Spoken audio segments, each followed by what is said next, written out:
Antes de começar, eu só queria avisar que se vocês estiverem ouvindo um leve ruidinho de fundo é porque eu tô com o ventilador ligado, porque tá calor pra um caramba. E eu não sei se eu vou aguentar sem ventilador. Então é isso.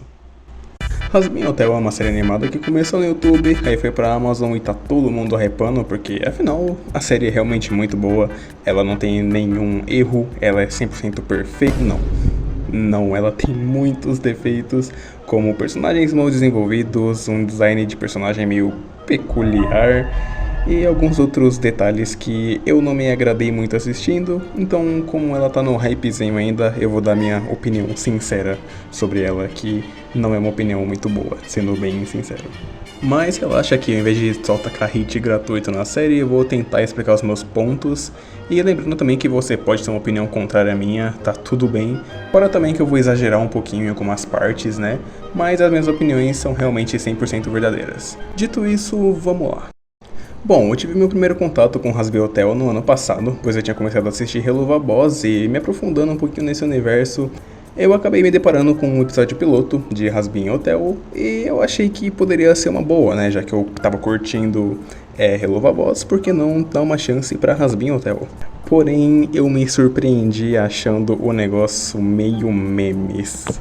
A proposta era bem meia boca e um pouco sem sentido. Aí depois de um tempinho eu vi que a série ia ser adaptada para Amazon e eu tava muito curioso para saber como ia ser adaptada em mais episódios, já que agora não ia ser uma websérie como Helluva Boss, e sim uma série na Amazon. E eu confesso que eu esperava pouco e eu não me surpreendi. Mas ok, vamos começar dando um breve contexto sobre o que é Hasbin Hotel. A série segue Charlie Morningstar, que é uma princesa do inferno, em sua tentativa de abrir o Hasbin Hotel para tentar reabilitar os pecadores. Porém, todo ano acontece um tipo de extermínio para tentar diminuir a população do inferno, e a Charlie tenta usar o Hasbin Hotel para tentar reabilitar os pecadores para que eles possam ter uma solução mais pacífica do que um extermínio. E bem, só pela premissa já tem algumas coisas que eu acho um pouquinho paia. Porque assim, o objetivo da Charlie é redimir os pecadores. Só que, tirando o extermínio, não tem muito motivo pra você querer se redimir. Porque nessa série, o inferno é um lugar totalmente de boa de se morar. E até um lugar legal, dependendo da forma como você vê. E a série, em alguns momentos, especialmente quando a Charlie vai pro céu pela primeira vez, tenta passar a ideia de que as almas lá merecem uma segunda chance e tudo mais. E especialmente de que elas estão sofrendo. Porém, esse sofrimento não é retratado em nenhum momento, já que o inferno é uma cidade totalmente habitável, com economia, jornal, produto, empresa. Então, qual que é o motivo, tá ligado? Cadê o sofrimento nisso? Além de que todo mundo que aparece tem uma índole um pouco duvidosa, sabe? Os figurantes da série têm uma índole um pouco duvidosa, então, pelo menos pra mim, isso não acaba ajudando muito nesse negócio de que as almas merecem uma segunda chance. E a Charlie até usa o Angel Dust como exemplo para falar que as almas podem sim receber uma segunda chance, mas usar um só exemplo em um lugar onde canibais andam de boa e pessoas que mataram gente na frente de crianças andam de boa é um pouco difícil. No caso, isso das crianças não tá em Hasbin Hotel, mas tá em Helluva Boss e, pelo que eu saiba, talvez eu esteja errado, vou confirmar na tela aí agora. Hasbin Hotel e Helluva Boss são do mesmo universo, né? Então, assim, dá pra usar de exemplo também. Convenhamos que se essa premissa fosse explorada de uma forma diferente, como por exemplo, ao invés de ser no inferno, ser, sei lá, no purgatório, fica um pouquinho mais interessante de se explorar, porque, por exemplo, quando você pensa no inferno, você pensa, mano, no lugar onde as piores almas vão. Já no purgatório até que dá pra você pensar em um lugar onde segundas chances podem acontecer, né? Pelo menos eu penso assim. Então, na minha opinião, a série seria muito melhor se fosse em um lugar que não seja o inferno em si. Mas enfim, a premissa é o menor dos problemas da série. Na real, eu acho que é mais coisa minha mesmo. Só que uma coisa que tem muitos problemas e que não dá pra ignorar são os personagens dessa série. Por onde começar a falar desses seres muito amáveis? Eu vou começar pela coisa que mais me incomodou e que pra mim é o pior, um dos maiores problemas da série, que é o design. Cara, embora o estilo de arte da Vivienne, que é a criadora da série, seja algo levado muito pra fora da realidade e de uma maneira bem mais cartunesca, isso não justifica todos os personagens serem feios. E além disso, tem cenas que você nem sabe pra onde olhar, porque a principal paleta de cores dos cenários é o vermelho. E estaria tudo bem, na real tá tudo bem. Porém, a principal cor da maioria dos personagens também é o vermelho. Olha, por exemplo, essa imagem daqui. O cenário contém as cores vermelho e amarelo como cores principais. E a Charlie também. E cara, eu não sei se é só comigo, mas isso incomoda bastante, pois os personagens não têm uma profundidade em relação ao cenário, sabe? E até dá pra falar que isso aí não tem nada a ver, que é só o estilo de arte, de pintura que foi usado. E ok, eu poderia usar diversos exemplos pra mostrar o que eu quero dizer, só que eu vou usar Helluva Boss, que é da mesma criadora de Hazbin Hotel.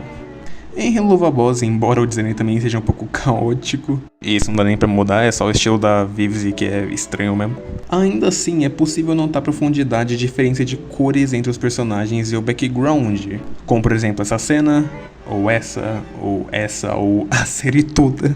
Helluva Boss consegue passar um ar mais profundo entre o cenário e o personagem. Porque mesmo que as cores sejam iguais, vai ter um tom mais claro ou um mais escuro que a outra. Fora de que Helluva Boss não é limitado a só um cenário com uma única cor base, pois está sempre variando, além de que os próprios designs de personagens são muito melhores. Tipo, o que é isso aqui? É um dinossauro? Um lobo? O que era pra ser esse negócio? Inclusive, até pouco tempo atrás eu não sabia que os personagens de Hazbin Hotel, em sua maioria, eram pra ser animais. E menos ainda que as roupas dos personagens representavam o ano de morte deles, a época de morte deles. Me diga, de que época é esse rabisco? E só pra mais uma vez tentar mostrar o meu ponto, isso aqui é uma coruja, isso aqui é um palhaço, embora feio. Isso aqui, infelizmente, é um lobo, isso aqui é um tubarão. Agora, isso aqui... O que era pra isso aqui? Uma aranha? O Angel Dust é uma aranha? Que não parece uma aranha. Mas ok, pra resumir, e ainda tomando o Helluva Boss como exemplo, dá pra perceber que o estilo de arte da Vivienne é bem peculiar, porém, enquanto o Helluva Boss consegue ser mais dinâmico e tem uma variedade visual legal, Hazbin Hotel, embora tenha algumas coisas que salvem, fica devendo muito nesse aspecto. Mano, os personagens quase que colam no fundo, o que é isso? E isso só prova que, mesmo sendo da mesma criadora, a diferença das duas séries mostra que ter uma variedade visual e profundidade artística faz toda a diferença. Bom, mas tirando os designs, os personagens até que conseguem transmitir o que eles precisam e cada um consegue se diferenciar bastante dos outros. Porém, nem todos se salvam. E isso é motivo para falar de outro problema que eu realmente me incomodei bastante nessa série, que é a falta de desenvolvimento e aprofundamento de alguns personagens, porque isso quase que não existe, com exceção da Veg, da Charlie, do Angel Dust e, os principais. E assim, o Angel Dust, eu prefiro não falar dele, mas ele é bem mal escrito também, mas isso aí eu não vou entrar nesse mérito. Mas de resto, os personagens não têm tempo suficiente de serem desenvolvidos e ainda assim é de certa forma forçada uma certa importância neles. Como por exemplo a Carmilla, que tem todo um lance dela ter matado um anjo, mas querer esconder isso para proteger a família dela, e isso é colocado em peso em todas as cenas que ela aparece, ou pelo menos na maioria das cenas que ela aparece. Porém, a família dela foi mostrada só uma vez e é em um flashback muito rápido no final da série. Então assim, como você quer que eu tenha empatia por ela levando isso em conta, sendo que isso não é aprofundado da maneira adequada? Dando um exemplo totalmente diferente de Hazbin Hotel, mas que também tem o mesmo problema, é Kimetsu, Kimetsu no Yaiba. Onde no anime o Tanjiro tem uma família enorme que não é nem um pouco desenvolvida e estão lá só pra forçar um peso, enquanto aqui nem isso tem. E por conta disso fica bem difícil de comprar essa ideia e ter empatia pela personagem. Pelo menos eu senti dificuldade, E o problema não é só fechado na Carmilla, vários personagens têm um pouco disso. A relação da Charlie com o pai dela é simplesmente algo que é resolvido em alguns minutos de episódio e poderia ser mais bem explorado. Mas não. Como é um musical, tem que ser resolvido de forma fácil, E até quando o tema é mais sério, uma musiquinha autodepreciativa é o suficiente para que tudo volte ao normal. Mas de novo, não vou entrar nesse mérito. Mas bem, no fim, isso é só minha opinião em relação a algumas coisas que eu me incomodei assistindo. E eu também não vou mentir e falar que eu não me diverti com a série, eu consegui dar umas risadas e passar o tempo. Além de que boa parte das coisas que eu critiquei aqui, né, que eu falei mal, podem ser resolvidas na segunda temporada. Especialmente se tiver mais do que 8 episódios. Porque honestamente falando, eu acho que o que matou foi essa quantidade de episódios. Especialmente levando em conta que cada episódio tem por volta de 23 minutos. Então além de poucos episódios, eles são bem curtos, pra dar uma história realmente boa e desenvolvida. E isso, sem sombra de dúvida, ferrou muito o Hazbin Hotel nessas questões. Tirando a arte da série, que isso aí não tem jeito não. Mas enfim, se você não assistiu o Hazbin Hotel, vai lá, mano, assiste, tira suas próprias conclusões, forme a sua própria opinião sobre a série. Às vezes você pode acabar adorando e achar esse vídeo uma merda, ou concordar comigo, quem sabe. Mas pra isso você tem que ir lá assistir pra saber. Dito isso, embora eu tenha criticado muito a série, Hazbin Hotel comigo tem uma nota 6. E como eu não sei como finalizar esse vídeo, fica aí como a dica de